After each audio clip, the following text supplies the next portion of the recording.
अब हम वापस से इंसर्ट टैब के अंदर इलस्ट्रेशन ग्रुप जो है इसके अंदर देखते हैं कि कौन कौन सी हमारी ऑप्शंस रह गई हैं।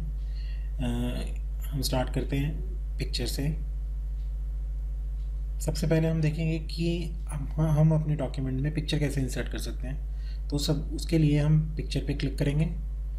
यहाँ पे हमारे पास एक इंसर्ट पिक्चर का डायलॉग बॉक्स आएगा। इसमें हम मान लीजिए सैम्पल पिक्चर से कोई पिक्चर इंसर्ट करना चाहते हैं, या फिर हम कोई इंटरनेट से डाउनलोड करके पिक्चर एक फ़ोल्डर में डाल सकते हैं और उस फोल्डर का पाथ हम यहाँ पे लोकेट करके हम कोई भी पिक्चर इंसर्ट कर सकते हैं। हमने ये एक पिक्चर ली और इंसर्ट का बटन दबाया, तो इस प्रकार से हम एक पिक्चर इंसर्ट कर सकते हैं। जैसे ही हम पिक्चर को इंसर्ट करते हैं, हमारे पास ये फॉर्मेट नाम से एक नया टैब बन जाता है और इसके अंदर हमारे पास फैसिलिटी है ब्राइटनेस को कंट्रोल करने की। ये हम ब्राइटनेस को कंट्रोल कर सकते हैं इसके। ये देखिए, ये नॉर्मल पिक्चर आ रही है और जैसे ही हम यहाँ पे 30+ में लेके जा रहे हैं तो ये ब्राइटनेस चेंज हो रही है इसकी। ऐसे ही माइनस में लेके जा रहे हैं, इसकी डार्कनेस चेंज हो रही है इसकी। ये ब्राइटनेस से हम ये काम कर सकते हैं। कंट्रास्ट से भी हम इस तरह से पिक्चर का कंट्रास्ट बढ़ा सकते हैं, कंट्रास्ट को कम कर सकते हैं। Brightness change, contrast change. अब उसके अलावा है हमारे पास रीकलर। रीकलर में हमारे पास अलग अलग वेरिएशंस हैं, ये भी हम यूज़ कर सकते हैं इस पिक्चर के ऊपर। तो ये इस प्रकार से हम इसमें वेरिएशंस यूज़ कर सकते हैं। ग्रे स्केल में पिक्चर को लेके उसको यूज़ कर सकते हैं हम। अगर हमारे पास प्रिंटिंग जो आनी है वो ग्रे स्केल की आनी है तो वो चीज़ हम यूज़ कर सकते हैं। हम किसी एक पर्टिकुलर कलर को भी ट्रांसपेरेंट कर सकते हैं। हम ये कोई भी कलर चूज़ करेंगे तो वो कलर ट्रांसपेरेंट हो जाएगा। तो इस तरीके से हम इसको यूज़ कर सकते हैं, सेट ट्रांसपेरेंट कलर। उसके अलावा हम पिक्चर को कंप्रेस कर सकते हैं। पिक्चर को जब हम कंप्रेस करते हैं तो वो ऑब्वियसली हमारे कंप्यूटर में जब हमारा डॉक्यूमेंट सेव होगा तो वो कम जगह लेगा। तो इस प्रकार से हम उसके ऊपर कंप्रेशन भी अप्लाई कर सकते हैं।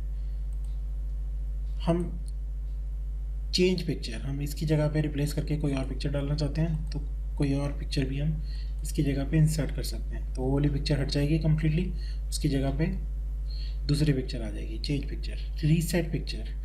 मान लीजिए हमने इसमें पिक्चर में कोई चेंज कर दिया, छोटी कर दी हमने पिक्चर, हम इसको चाहते हैं वापस रीसेट करना, तो ये नॉर्मल साइज़ में जो ओरिजिनल साइज़ था उसमें वापस आ चुकी है ये। तो दिस इज़ रीसेट पिक्चर। उसके अलावा हमारे पास कुछ यहाँ पे फ्रेम्स वगैरह बने हुए हैं, हम इनको फ्रेम्स को भी अप्लाई कर सकते हैं इनके ऊपर। ये हम पिक्चर के ऊपर कोई भी फ्रेम लगा के ये पिक्चर का फ्रेम एडजस्ट कर सकते हैं, उसको रीसाइज कर सकते हैं कॉर्नर से पकड़ के। ये जो साथ में एक हमारा कंट्रोल गिवन है ग्रीन कलर से, इसका यूज़ करके हम इसको रोटेट कर सकते हैं पिक्चर को। इस प्रकार से अपने डॉक्यूमेंट के अंदर हम मल्टीपल पिक्चर्स को सेट कर सकते हैं। हम इसमें एक और पिक्चर डालना चाहते हैं तो इंसर्ट में जाके पिक्चर से एक और पिक्चर ले लेंगे और इस पिक्चर को हम अलग तरीके से रोटेट करना चाहते हैं। हमने इसमें भी ये अप्लाई करके इसको हम रोटेट कर लेंगे इस तरीके से,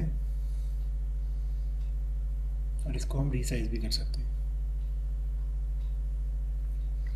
तो इस तरीके से हम पिक्चर्स को चेंज भी कर सकते हैं और नई पिक्चर भी इंसर्ट कर सकते हैं। और उसके बाद है हमारे पास कि शेप्स, पिक्चर की शेप। हमने पिक्चर की शेप हमने चेंज करनी है। हम चाहते हैं कि पिक्चर हमारी ये स्माइली के अंदर बनी हुई है, तो इस तरीके से स्माइली के बैकग्राउंड में ये पिक्चर आ जाएगी।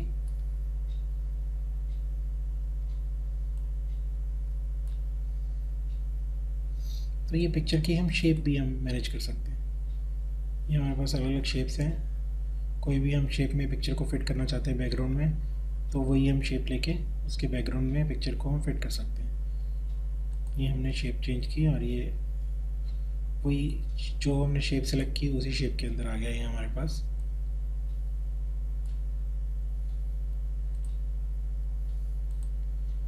ठीक है, तो ये हमारे पास शेप, पिक्चर के बॉर्डर है हमारे पास। हम पिक्चर का जो बॉर्डर है उसको अब एक कलर देना चाहते हैं तो वो भी हम दे सकते हैं। हमने ये पिक्चर का बॉर्डर सेलेक्ट किया, वही कलर हमारा इस बॉर्डर पे लग चुका है। यहाँ पे जाके हमने इसका कलर येलो सेलेक्ट किया तो ये येलो कलर का बॉर्डर लग गया। पिक्चर के ऊपर इफेक्ट, हम शेडो इफेक्ट देना चाहते हैं, ये रिफ्लेक्शन देना चाहते हैं। ये रिफ्लेक्शन हमने चूज़ की कि किस तरह की रिफ्लेक्शन हम चाहते हैं। ये हम चाहते हैं डाउन में एक रिफ्लेक्शन आए, तो ये देखिए एक पिक्चर की रिफ्लेक्शन नीचे आ गई है। तो ये पिक्चर के ऊपर हम कुछ इफ़ेक्ट्स डालना चाहते हैं, वो चीज़ें कुछ ग्लोइंग इफेक्ट डालना चाहते हैं, तो ये पिक्चर के आसपास ये कुछ इफेक्ट आ जाएगा, ये ग्लोइंग सा इफेक्ट आ गया है हमारे पास। फिर उसके बाद है हमारे पास पोजीशन से मतलब हमारा ये है कि हमारे पास इसके अराउंड में जो टेक्स्ट लिखा जाएगा वो किस प्रकार से लिखा जाएगा।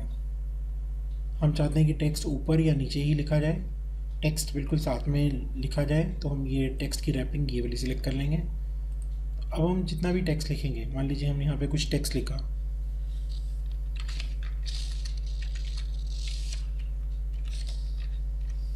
ये हमने कुछ टेक्स्ट लिखा यहाँ पे,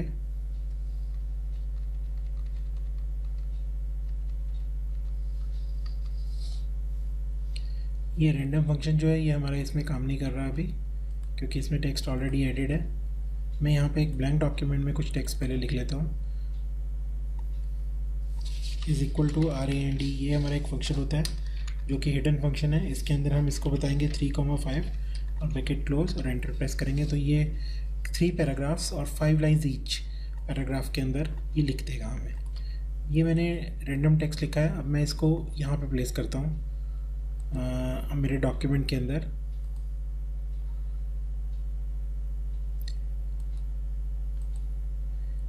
ये देखिए मैं अपने डॉक्यूमेंट में वापस आ गया। अब मैं इसके अंदर वो प्लेस करके देखता हूँ टेक्स्ट को। ये मेरा टेक्स्ट है, ये मेरी इमेज है। ये जो इमेज है इसको मैं थोड़ा सा छोटा करता हूँ ताकि आपको समझ में आए कि ये टेक्स्ट कैसे प्लेस हो रहा है। ये देखिए ये हमारे पास जो टेक्स्ट है वो यहाँ से शुरू हो रहा है जब इसकी इमेज लगभग ख़त्म हो रही है। मैं ये चाहता हूँ कि ये जो मेरी इमेज है, ये देखिए इसके टेक्स्ट रैपिंग में जाके मैंने इसको स्क्वायर रैपिंग दे दी। स्क्वायर रैपिंग देने से ये इमेज के आसपास ऊपर से शुरू हो गया है। अब मैं इस इमेज को अगर सेंटर में प्लेस करूँगा तो इसके आसपास एक स्क्वायर बन जाएगा।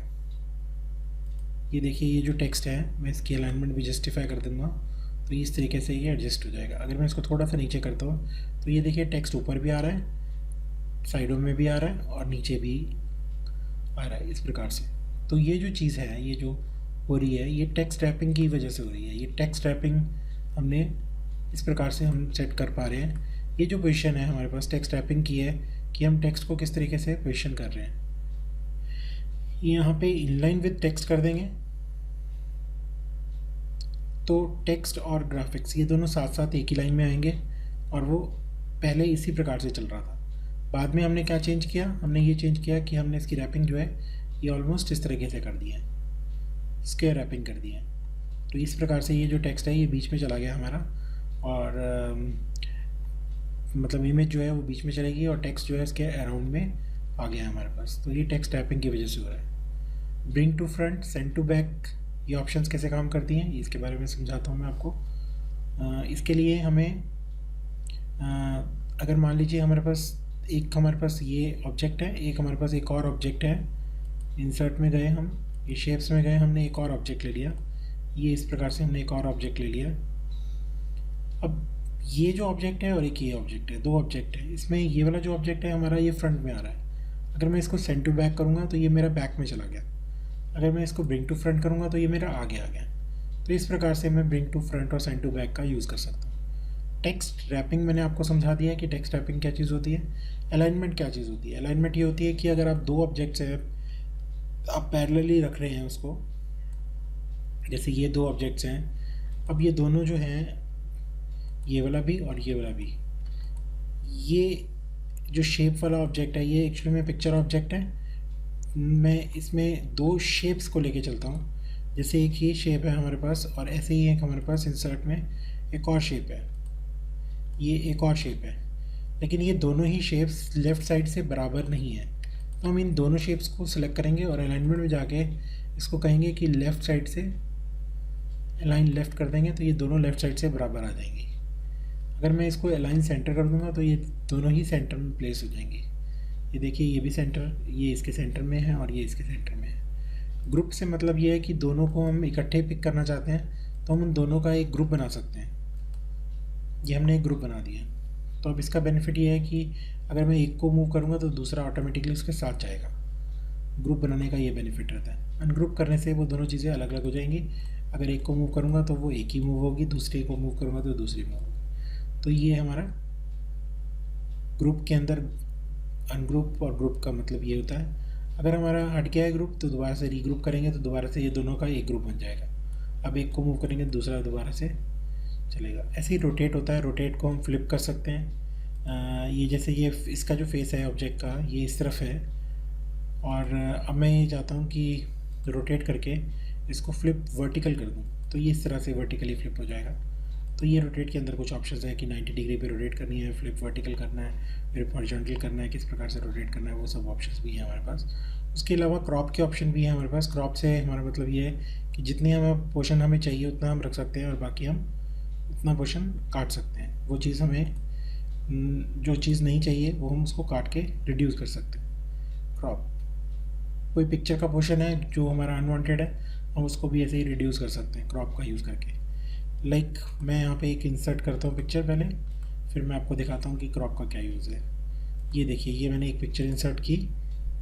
अब इसमें से मुझे